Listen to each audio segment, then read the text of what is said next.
தூமணி மாடத்து சுற்றும் விளக்கேறிய தூபம் கமழ தூயில் அணிமேல் கண்வளரும் மாமன் மகளே மணி கதவம் தாழ்த்திரவாய் மாமன் மகளே மணி கதவம் தாழ்த்திரவாய் மாமீரவளை எழுப்பிரோ மகள்தனோமையோ அன்றி செவிடோ அனந்தலோ ஏம பெருந்துகில் மந்திரப்பட்டளோ மாமயன் மாதவன் வைகுந்தனென்று மாமயன் மாதவன் வைகுந்தனென்று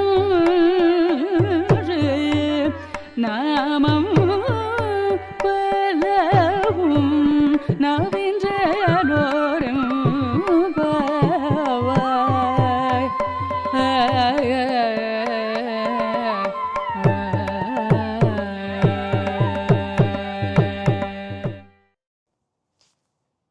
அன்னவயல் புதுவையாண்டாள் அரங்கற்குப் பன்னு திருப்பாவை பல்பதியம் இன்னிசையால் பாடிக் கொடுத்தாள் நற்பாமாலை பூமாலை சூடிக் கொடுத்தாளைச் சொல்லு.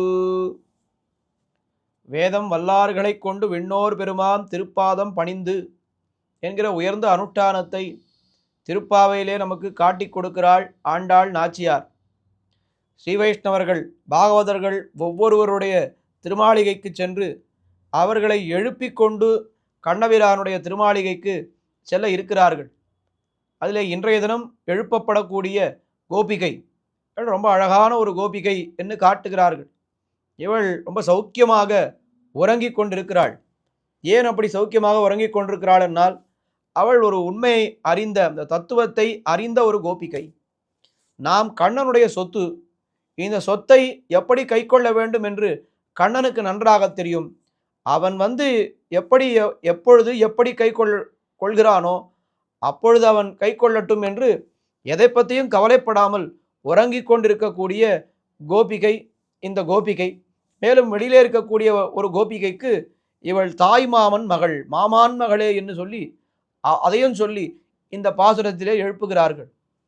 தூமணி மாடத்து சுத்தும் விளக்கெரியா தூபங்கமழத் துயிலனமேல் கண்வளரும் மாமான் மகளே மணிக்கதவம் தாழ் திரவாய் மாமீரவளை எழுப்பீரோ உன் மகள்தானுமையோ அன்னிச் செவிடோ அனந்தலோ ஏமப் பெருந்துயில் மந்திரப்பட்டாளோ மாமாயன் மாதவன் வைகுந்தனென்னு நாமம் பலவுன் நவின்னேலோரெம்பாவாய். உள்ளே உறங்கிக் கொண்டிருக்கக்கூடிய கோபிகை அவள் எப்படி சயனித்து கொண்டிருக்கிறாள் என்னால் தூமணி மாடத்து சுத்தும் விளக்கெரிய, அவள் இருக்கக்கூடிய மாடம் இருக்கிறதே அந்த வீடு தூய்மையான மணிகளாலே அலங்கரிக்கப்பட்ட மாடம். தூய்மையான மணிகள், கொஞ்சம் கூட தோஷமில்லாத மணிகள், ரொம்ப தூய்மையான மணிகள். தூமணி மாடத்து சுத்தும் விளக்கெரிய, மங்களார்த்தமாக சுத்தி விளக்கு ஏற்றி வைத்திருக்கிறார்கள். அதிலே தூபங்கமழ, அகிர்புகை எல்லாம் சேர்த்து தூபமானது அவ்வளவு வாசனையாக அங்கே இருக்கின்றது. தூபங்கமழ துயிலணை மேல் கண் வளரும், துயிலண மேல் கண் வளரும். அப்பேற்பட்ட அது அந்த படுக்கை என்று சொன்னால் படுத்தவுடனே தூக்கம் வரக்கூடிய உயர்ந்த படுக்கை. துயிலண மேல் கண் வளரும் மாமான் மகளே. கண் வளரும் என்னால் அது உறங்குதல். அதற்கு ஸ்ரீ வைஷ்ணவ பரிபாஷையிலே கண் வளர்ந்தருள்கிறார் என்ன அப்படித்தான் சொல்லுவோம். ஸ்ரீ வைஷ்ணவர்கள் சாதாரணமாக இன்னொரு ஸ்ரீ வைஷ்ணவர்களை பற்றி சொல்லும் பொழுது அவர் சாப்பிடுகிறார், தூங்குகிறார், குளிக்கிறார் இப்படியெல்லாம் சொல்லவே மாட்டார்கள். சாப்பிடுகிறார் என்னால் சுவாமி இப்பொழுது அமுது செய்து கொண்டிருக்கிறார். குடிக்கிறார் என்னால் சுவாமி இப்பொழுது அனுஷ்டானத்திலே இருக்கிறார். சுவாமி தூங்குகிறார் என்னால் சுவாமி கண் வளர்ந்து அருள்கிறார் என்ன அப்படி உயர்ந்த வார்த்தையை சொல்லிதான் ஸ்ரீவைஷ்ணவர்களை நாம் அப்படி ஸ்ரீவைஷ்ணவர்களை குறித்து உயர்ந்த வார்த்தைகளைத்தான் நாம் பிரயோகப்படுத்த வேண்டும் என்று காட்டியிருக்கிறார்கள். அப்படி துயிலனமேல் கண் வளரும் மாமான் மகளே, இவருடைய மாமனுடைய மகள், தாய்மாமன் மகள். இதிலிருந்து என்ன தெரிகிறது என்னால் ஸ்ரீவைஷ்ணவர்களோடு நமக்கு தேக சம்பந்தமும் ரொம்ப உத்தேசியம் என்று தெரிகிறது. பொதுவாக ஸ்ரீவைஷ்ணவர்கள் என்ன சொல்லுவார்கள், உறவுக்காரர்களை எல்லாம் நாம் விட்டுவிட வேண்டும், எல்லாரையும் விட்டுவிட்டு பகவானை பற்ற வேண்டும் என்று சொல்லுவார்கள். ஆனால் அந்த உறவுக்காரர் நம்முடைய பகவத் அனுபவத்திற்கு உறுதுணையாக இருந்தால் அவரை விட வேண்டிய தேவையே இல்லையே. ராமானுஜர் எம்பெருமானார் அவர் சந்நியாசாசிரமம் ஸ்வீகாரம் பண்ணி கொள்ளும் பொழுது அவர் என்ன சொன்னார், நம் முதலியாண்டானை ஒழிய சந்நியசித்தோம், எல்லாரையும் விட்டேன் என்று சொல்ல வேண்டியவர் முதலியாண்டான், அவருடைய மருமகன் சகோதரி மகனான முதலியாண்டான், அவரை மட்டும் நான் விடவில்லை, அவரோடு நான் சேர்ந்துதான் இருக்கப் போகிறேன் என்று சொன்னார். அத்தனை உறவுக்காரர்களையும் விட வேண்டுமே, ஆனால் ஏன் அவரை விடவில்லை என்னால் பகவத் அனுபவத்திற்கு அவர் உறுதுணையாக இருக்கிறார், அதனால் அவரை விட வேண்டிய தேவையில்லை. மாமான் மகளே மணிக்கதவம் தாழ்த்திரவாய், அந்த மணிகளாலே இழைக்கப்பட்ட கதவை திறந்து தாழ்த்திரவாய் என்று சொன்னார்கள். ஆனால் அவள் திறக்கவே இல்லை, வாயை திறந்து பதிலும் சொல்லவில்லை. உடனே அவளுடைய தாயை பார்த்து மாமீர் அவளை எழுப்பீரோ, அவளுடைய தாய் இவருக்கு மாமி தானே, மாமனுடைய மகள் என்னால் அவள் மாமி, மாமீர் அவளை எழுப்பீரோ என்று எழுப்புங்கள் என்று மாமியை பார்த்து சொன்னாள். ஆனால் அவள் எழுந்திருக்கவே இல்லை. உடனே இவர்களுக்கு அவளுடைய தலையிலே பெரிய பழியை தூக்கி போட்டார்கள். என்ன சொன்னார்கள், உன் மகள் தான் ஊமையோ அன்னி செவிடோ அனந்தலோ. ரொம்ப அழகான வார்த்தைகள். இன்னும் இத்தனை வார்த்தை நாங்கள் பேசிக்கொண்டே இருக்கிறோமே, ஒரு வார்த்தை பதில் சொல்லக்கூடாதா, சொல்லுங்கள் வாருங்கள் என்று கூட சொல்லக்கூடாதா? அப்படி என்ன வாய் பேச முடியாத ஊமையா அவள்? இல்லை, நாங்கள் பேசின அத்தனை வார்த்தைகளும் அவளுடைய காதிலே விழவில்லையா? அப்படி அவள் செவிடா அவள்? அன்றி செவிடோ இல்லை அனந்தலோ. எத்தனை வார்த்தைகள் நாம் பேசினாலும் பதில் பேசுவதற்கு கூட முடியாத ஒரு சோம்பேறி ஆகிவிட்டாளா? அன்னி செவிடோ அனந்தலோ. இல்லை என்னால் ஏம பெருந்துயில் மந்திரப்பட்டாளோ. யாராவது அவள் வாயை கட்டி போட்டு விட்டார்களா? மந்திரவாதி யாராவது வந்து கட்டி போட்டு விட்டார்களா என்ன? அப்படி ஊமையோ செவிடோ அனந்தலோ மந்திரப்பட்டாளோ என்னெல்லாம் கேட்டார்கள். உடனே அந்த மாமி, அந்த பெண்ணுடைய தாய் சொன்னாள், இப்படியெல்லாம் எழுப்பினாள், அவள் எழுந்திருக்க மாட்டாள். எம்பெருமானுடைய நாமத்தை சொல்லி, கண்ணனுடைய நாமங்களையெல்லாம் சொல்லி அவளை எழுப்புங்கள் என்ன சொன்னாலாம் உள்ளிருந்து. அப்பொழுது வெளியிலே இருப்பவர்கள் சொன்னார்கள், ஐயோ, பல நாமங்களை நான் சொல்லிவிட்டோம், மாமாயன் மாதவன் வைகுந்தன் என்று என்று மாமாயன் என்று சொன்னோம். மாயன் என்னால் ஆச்சரியமான சேட்டிதங்களை எல்லாம் பண்ணக்கூடியவன், மகாமாயன் மிக மிக பெரிய ஆச்சரியமான சேட்டிதங்களை பண்ணக்கூடியவன், மாமாயன் என்று சொன்னோம்.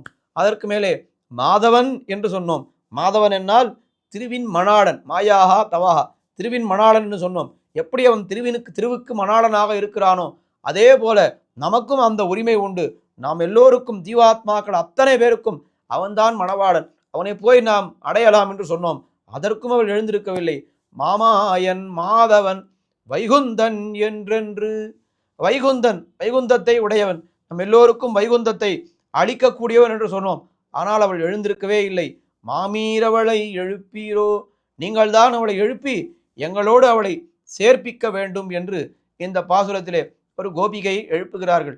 இந்த பாசுரத்திலே உணர்த்தப்படுகின்ற திவ்ய தேசம் அது திருக்கடிகை என்கிற சோழசிம்மபுரம், சோழிங்கர் என்று நாம் இப்பொழுது சொல்லுகிறோம். அங்கு மலமேலே எழுந்தருள் இருக்கக்கூடிய யோக நரசிம்ம சுவாமி உற்சவர், அவர் பக்தோச்சிதன், அக்காரக்கனி என்ன அந்த எம்பெருமானுக்கு பெயர்.